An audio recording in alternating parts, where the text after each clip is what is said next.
নমস্কার বন্ধুরা, আমি পুরুলিয়া জেলা জয়পুর থানা থেকে বলছি।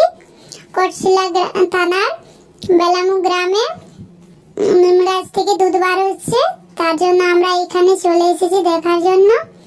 আপনাদেরকেও দেখাচ্ছি। এই যে দেখুন, এটা হচ্ছে পাথরের শেষ না, পুরো সিধ হয়ে আছে। এই যে দেখছো, চলুন এবার আপনাদেরকে দেখাচ্ছি নিম গাছ থেকে কেমন ভাবে দুধ বার হচ্ছে। এই যে দেখুন, এখানে নিম গাছ থেকে দুধ বার হচ্ছে, অনেক দুধ বার হচ্ছে, নিচেও অনেক দুধ পড়ে গেছে, এখনো বার হচ্ছে।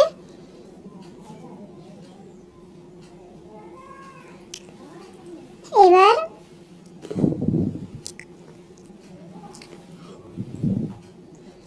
এই যে দেখুন কত দুধ বার হচ্ছে।